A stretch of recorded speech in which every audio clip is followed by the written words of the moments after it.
IBN 7 बना तीसरा सबसे ज्यादा देखा जाने वाला हिंदी न्यूज चैनल। IBN 7 हौसला है। IBN 7 से खास बातचीत में बिहार के पूर्व मुख्यमंत्री नीतीश कुमार ने एक बार फिर से प्रधानमंत्री नरेंद्र मोदी पर निशाना साधा है। नीतीश कुमार ने कहा है कि मांझी को बहुमत सिद्ध करने का और समय देने के पीछे उन्हीं का हाथ है, जिससे कि विधायकों की खरीद फरोख्त का मौका मिल सके। नीतीश ने बिहार संकट के पीछे प्रधानमंत्री मोदी को ही जिम्मेदार बताया है और प्रधानमंत्री को अपना दुश्मन नंबर 1 कहा। नीतीश से खास बातचीत की हमारे संवाददाता प्रभाकर कुमार ने। इन्हें नए बिहार का शिल्पकार माना जाता है, एक ऐसे मुख्यमंत्री जिनके नेतृत्व में बिहार ने नई ऊंचाइयों को छुआ, लेकिन आज ये अपने राजनीतिक जीवन की एक कठिन लड़ाई लड़ रहे हैं उसी कुर्सी को वापस पाने के लिए। हमारे साथ हैं बिहार के पूर्व मुख्यमंत्री नीतीश कुमार। सर, आपसे एक कठिन सवाल से शुरू करते हैं। ये जो पूरी राजनीतिक उठापटक चल रही है, उसमें कहीं ना कहीं कुछ लोगों का मानना है कि नीतीश कुमार कुर्सी की लड़ाई लड़ते हुए दिख रहे हैं। नहीं, ये बिल्कुल गलत है। ये कुर्सी की लड़ाई नहीं है। हमने तो उस कुर्सी को छोड़ दिया था, लेकिन जो कुछ भी लोकसभा के चुनाव का परिणाम आया, और हर किसी का एक सेंटिमेंट होता है। आज जो लोग बात कर रहे हैं कि इतना कुछ हुआ, बहुत कुछ हुआ हमारे कार्यकाल के दौरान, तो लोगों ने ये कहना शुरू कर दिया कि भाई आखिर हमने छोड़ा क्यों, हमको छोड़ना नहीं चाहिए था। बिहार में गिरावट आने लगी, तो उस समय मेरा जो सेंटिमेंट था उसके आधार पर हमने छोड़ दिया था। लेकिन जब चारों तरफ से ये बात आई तो मुझको इस बात का एहसास होने लगा कि बिहार के लोगों का इतना भरोसा और विश्वास है, जो लोग इस बात को मान रहे हैं और आज अफसोस कर रहे हैं कि हमें नहीं छोड़ना चाहिए, और बल्कि मुझसे अनेक जगहों पर लोग इस बात को कहने लगे। पार्टी के लोग तो कहते ही रहते थे, लेकिन जब हमने देखा कि चारों तरफ से यही आवाज आ रही है, मैं तो बिल्कुल तैयार नहीं था। लेकिन जिस ढंग से गवर्नेंस में गिरावट आने लगी, और वही हमारा यूएसपी था, हमने तो यही सोचा था कि हम अगर पद का त्याग कर देंगे तो बिहार को इस कठिन परिस्थिति से जूझना पड़ेगा। तो फिर हमको लगा लोगों का इतना भरोसा, लोगों का इतना विश्वास है, और अब चारों तरफ से यही आवाज आ रही है, तो फिर हमें अपने उस समय के सेंटिमेंट को दरकिनार रखते हुए फिर से इस चुनौती को स्वीकार करना है। बट इस गिरावट के लिए भी लोग कहीं ना कहीं तो नीतीश कुमार को जिम्मेवार मानते हैं। आखिर आप ही ने उनको चुनकर इस कुर्सी पर बैठाया। ये तो ठीक हुआ, इसलिए तो उसका परिमार्जन कर रहे हैं। आखिरकार जो कुछ भी किया हमने, जब कोई व्यक्ति काम करता है तो निर्णय में चूक हो सकती है, चयन में चूक हो सकती है। लोग कहाँ मान रहे थे कि हम हटें, लेकिन हमने जब बहुत कहा तो लोग मान गए और मुझी को अधिकार दिया कि आप कोई दूसरे व्यक्ति को चुन दीजिए। तो हमने चुन दिया, चयन कर दिया, उसको लोगों ने मान लिया। अब इसके बाद जो कुछ भी हुआ, ये चूक थी आपकी। बिल्कुल। अब तो जो सब लोग चारों तरफ से आवाज आने लगी तो हमने उसको स्वीकार कर लिया, और तब तो ये निर्णय की चूक थी। आप नीतीश जी बहुत पुराने राजनीतिज्ञ हैं और आप एक एथिक्स वाली राजनीति करने वाला आदमी हैं। अभी जो बिहार में जो लड़ाई लड़ी जा रही है, वो कहीं ना कहीं इस पूरे राजनीतिक स्तर को काफी नीचे गिर गया है। हाँ, इसके लिए तो पूरे तौर पर भारतीय जनता पार्टी जवाबदेह है। अब आप सोच लीजिए कि बहुमत विधायक एक तरफ खड़े, बिहार की विधानसभा में 5 राजनीतिक पार्टियां, Janata Dal United, BJP, RJD, Congress और सीपीआई, इसके अलावा 5-6 निर्दलीय। तो 4 पॉलिटिकल पार्टी, यानी जेडीयू के निर्णय के साथ आरजेडी, कांग्रेस और सीपीआई, और एक निर्दलीय भी। दूसरी तरफ भारतीय जनता पार्टी कह रही है कि जेडीयू का अंदरूनी मामला है। जेडीयू ने तो अपना मामला सेटल कर दिया। हर पार्टी को किसी को बनाने का अधिकार है, तो उसको हटाने का भी अधिकार। जब पार्टी को इस बात का एहसास हुआ कि सब कुछ बिगड़ता चला जा रहा है, तो पार्टी ने फैसला किया, पूरे तौर पर समझाने की कोशिश की। तो अब भारतीय जनता पार्टी इस मामले में पूरे तौर पर जो आज परिस्थिति उत्पन्न हुई है इसके लिए जिम्मेवार है। एक तरफ तो कहती है कि अंदरूनी मसला है, तो अंदरूनी मसला है तो आप क्यों बीच में पड़े हुए? किसके आधार पर? समर्थन घोषित करिए या अपनी स्थिति स्पष्ट कीजिए। आखिरकार कितने विधायकों के समर्थन से सरकार आज की है? हम लोगों ने तो इसलिए कहा था कि मौका दे दीजिए विधानसभा के फ्लोर पर बहुमत सिद्ध करने का, लेकिन उसके लिए कम से कम समय मिलना चाहिए। वही बात मांझी जी से आज ये सवाल पूछा गया तो उनका कहना है कि हमारे पास नंबर है और हम प्रूफ कर देंगे मेजॉरिटी। बड़े आश्वस्त दिख रहे हैं, ये कहाँ से नंबर आ रहा है? आखिर कैसे, जरा बताइए ना। 4 पॉलिटिकल पार्टी का तो डिसीजन आप जानते हैं। राजभवन में भी सारे विधायक भी पहुंच गए, पार्टियां पहुंच गई। राष्ट्रपति भवन में भी विधायक भी पहुंच गए और सब पार्टियों के प्रतिनिधि भी पहुंचे। आखिर पार्टी सिस्टम है, ये क्या करना चाहते हैं? कौन सी पार्टी है भाई? आज बीजेपी कहे समर्थन दे रहे तो कुछ क्रेडेंस आएगा कि भाई बीजेपी कह रही है कि समर्थन दे रहे और बाकी कौन सा समर्थन, किसका समर्थन? तो इसका मतलब है सीधे तोड़ फोड़ और खरीद फरोख्त ना। पार्टियों को तोड़ने की कोशिश, पार्टी के विधायकों को तोड़ने की कोशिश, और जब संविधान में दल बदल को रोकने के लिए ही 10th शेड्यूल में प्रावधान कर दिया गया कि 2/3 सदस्य ही अलग होकर कोई और पार्टी या दूसरी पार्टी में जा सकते हैं, तो वैसी स्थिति में किस पार्टी में इतनी बड़ी संख्या में 2/3 संख्या में लोग जा रहे हैं? जरा इसको एक्सप्लेन करें ना। इसका जवाब तो सारी पार्टियां हैं ना। इसका जवाब 20 को नहीं है, इसका जवाब तो अभी देना पड़ेगा। 20 को तो एक तकनीकी प्रक्रिया की बात कर रहे हैं। आखिर किसका समर्थन लेंगे? 10th शेड्यूल की धज्जियां उड़ा रहे हैं। एनडीए 1 में ही ये संशोधन हुआ है और वो सामने है, तो इसका मतलब है ना कि जोड़ तोड़ खरीद फरोख्त की गंदी राजनीति को बढ़ावा दे रहे हैं। कौन जिम्मेवार है? और आपका कहना है कि उसकी ऊर्जा उन्हें 7 रेसकोर्स रोड से मिल रही है? अब बिल्कुल, ये तो इसका सर्कमस्टांशियल एविडेंस है। मांझी जी प्रधानमंत्री से मिलते हैं, प्रधानमंत्री जी से मिलकर बाहर निकलते हैं, प्रेस कॉन्फ्रेंस करते हैं, और जो भी वो बात कहते हैं प्रेस कॉन्फ्रेंस में वही बात होती है, वही मौका दिया जाता है। अब भला बताइए, ये कह रहे हैं कि बजट सत्र बुलाया गया है और साल का पहला सेशन या बजट का सेशन राज्यपाल के अभिभाषण से शुरू होता, ठीक है, हमें कोई एतराज नहीं है। लेकिन बजट सत्र बुलाए जाने के बीच में कोई नई परिस्थिति हुई तो उसका समाधान नहीं है। संविधान में कहीं कोई रुकावट है? बिहार में 2 सदन है और जो सेशन बुलाया गया है पहले से वो दोनों सदन का, विधानसभा और विधान परिषद का, और जो पहला काम होगा वो ज्वाइंट सेशन होता है। ज्वाइंट सेशन को एड्रेस करेंगे महामहिम राज्यपाल महोदय, और ट्रस्ट वोट सिर्फ विधानसभा में होना है। तो हम लोगों का यही तो कहना है कि विधानसभा का स्पेशल सत्र बुलाकर उसमें इस बात का फैसला कर लीजिए कि इस सरकार को बहुमत है या इसकी जगह पर किसी दूसरी सरकार का गठन करना। आपने जो इस बात को समझ गए ना? जी। ज्वाइंट सेशन कन्वीन्ड है ना, और लंबा बजट सत्र है ना, दोनों हाउस का सेशन है ना। बिहार में 22 कैमरल है, यहाँ विधान परिषद भी है, विधानसभा भी है, लेकिन ट्रस्ट वोट तो सिर्फ विधानसभा में होना है।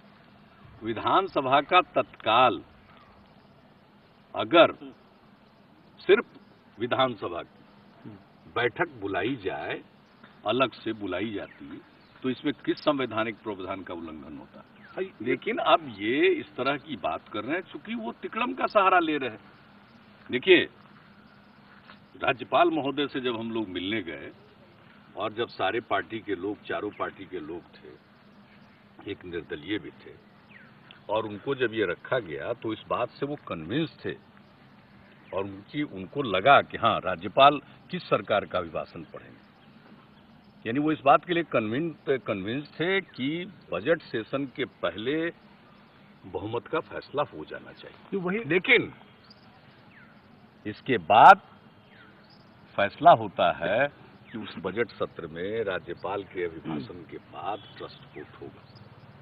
तो बात साफ है, कि राज्यपाल महोदय की बात से जो हम लोगों ने ग्रहण किया उससे अलग निर्णय हुआ, तो कहीं न कहीं से कोई न कोई दबाव था।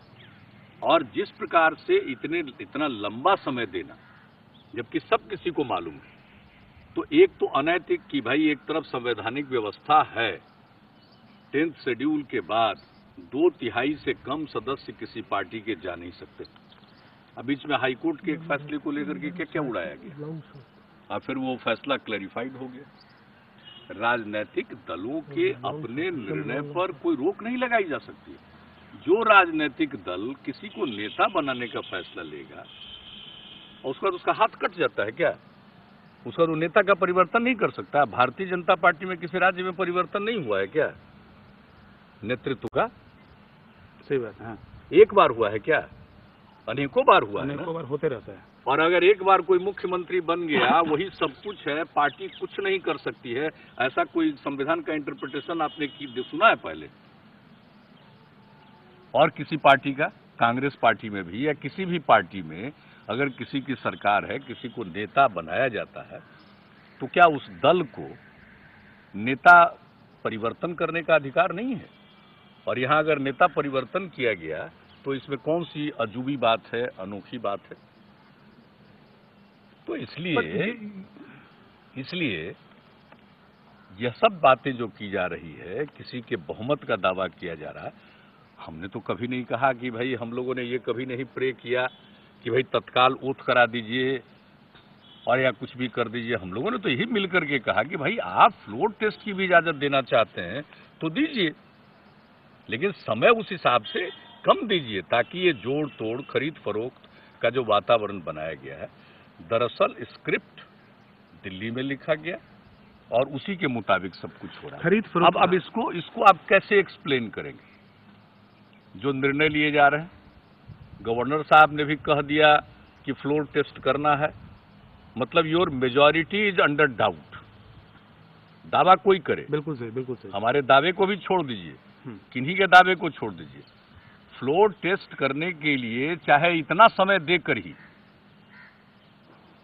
फ्लोर टेस्ट करने का कहा गया है, तो इसका मतलब जब किसी सरकार की मेजॉरिटी अंडर डाउट है तभी दिया आपने, तो फिर आप किस प्रकार से निर्णय लेने की छूट दे रहे हैं और कैसे कैसे निर्णय लिए जा रहे हैं, फार रीचिंग कंसिक्वेंसेज के, और जो कुछ भी बोल रहे हैं, तब कौन जिम्मेवार है भारतीय जनता पार्टी को छोड़कर?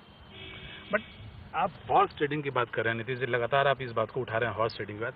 कोई क्या स्पेसिफिक जानकारी आपके पास है कि इस तरह की हॉर्स ट्रेडिंग हो रही है बिहार में, और जिसमें जीतन राम मांझी या उनके लोग या बीजेपी फॉर दैट मैटर इसमें इन्वॉल्व है? अरे तो सब एमएलए से पूछते, ये कैसे कैसे अप्रोच किया जा रहा है, वही लोग जो बताते हैं। अभी तो आप लोगों का काम है सबसे बात करना, सबसे बात कर लीजिए, आपको पता चल जाएगा आखिरकार किस काम को करने के लिए समय दिए हुए। कामयाब नहीं होंगे, कोशिश कर रहे हैं। आपको भरोसा है कि आपके विधायक जो है वो टूटेंगे नहीं, चाहे उन्हें कितना भी प्रलोभन दिया जाए? इसमें कोई शक है? दो बार लोगों ने तो शारीरिक रूप से उपस्थित होकर अपना बतला दिया। आपने जब से बिहार की मुख्यमंत्री के कमान संभाला, आपने महादलितों के लिए बहुत काम किया। आज जो काम हो रहा है उसमें कहीं ना कहीं आप उस वोट बैंक को रिस्क पे नहीं डाल रहे हैं? नहीं, हम तो वोट बैंक की पॉलिटिक्स ही नहीं किए। हमने तो न्याय के साथ विकास का नजरिया अपना रखा है। और 2005 में जब हम बिहार में न्याय यात्रा पर निकले थे, तो उस समय भी हमने 3 बातें प्रमुखता से कही थी कि हम कानून का राज कायम करेंगे, न्याय के साथ विकास के रास्ते पर चलेंगे और बिहार की इज्जत बढ़ाएंगे। और तीनों काम हमने किया। न्याय के साथ विकास का मतलब होता है समाज के हर तबके का विकास, हर इलाके का विकास। और हमने बिहार के लोगों की इज्जत बढ़ाई है। बिहार में जो काम हुआ, उस काम के आधार पर ही लोगों ने कहा कि अब बिहार प्रगति के रास्ते पर। और जहां तक आप बात कर रहे हैं सामाजिक दृष्टिकोण से, हमने समाज के हर वैसे तबके को जो हाशिए पर था, उनकी पहचान करके उनके लिए विशेष प्रयत्न किया, सबके लिए काम किया। और उसी में जो दलित समाज के लोग थे, एक बाजाप्ता उसका अध्ययन कराने के बाद हम लोगों ने उसमें से महादलित वर्ग की पहचान की। महादलित शब्द का प्रयोग तो हमने यहाँ करना शुरू किया है।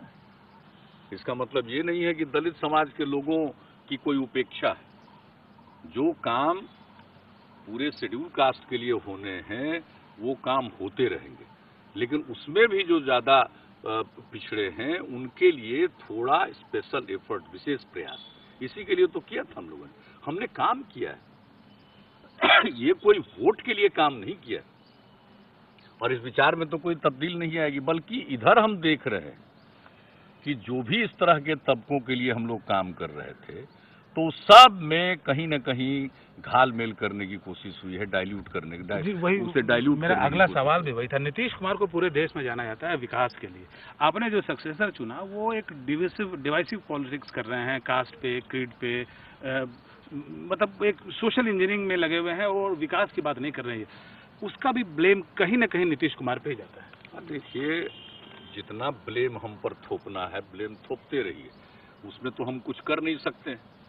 कोई आदमी तो चाहिए जिस पर सब तरह का ब्लेम लगा दें, उसमें हमें कोई एतराज भी नहीं है और उसमें मुझे कुछ नहीं कहना।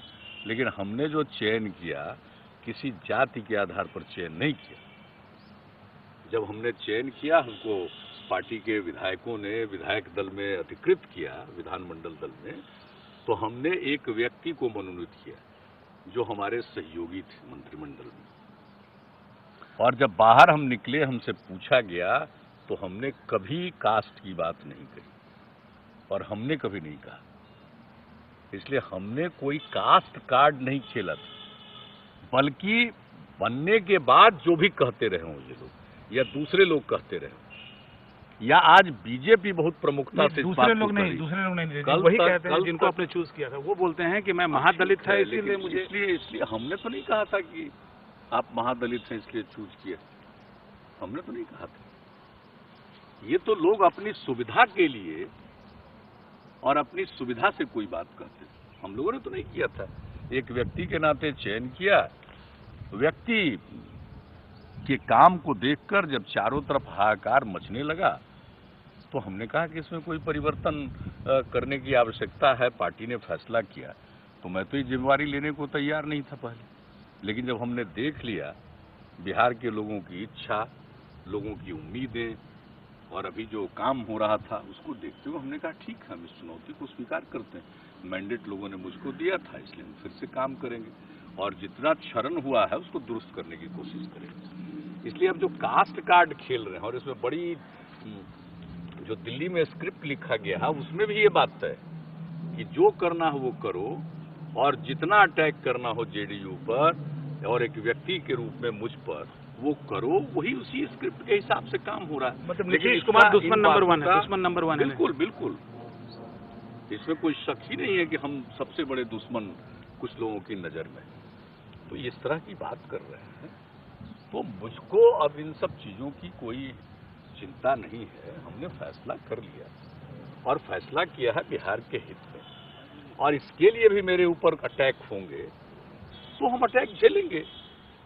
लेकिन ये जो फैसला है कोई निजी स्वार्थ में नहीं है। फैसला हमारा कोई अपना स्वार्थ नहीं है, ये सब लोग जानते हैं। और बनना चाहते हैं, मैं तो था ही। और बहुत लोग कहते हैं ना कि आप जिम्मेवार हैं जो कुछ भी हुआ, तो भाई हम रिमोट से कोई काम नहीं करते हैं।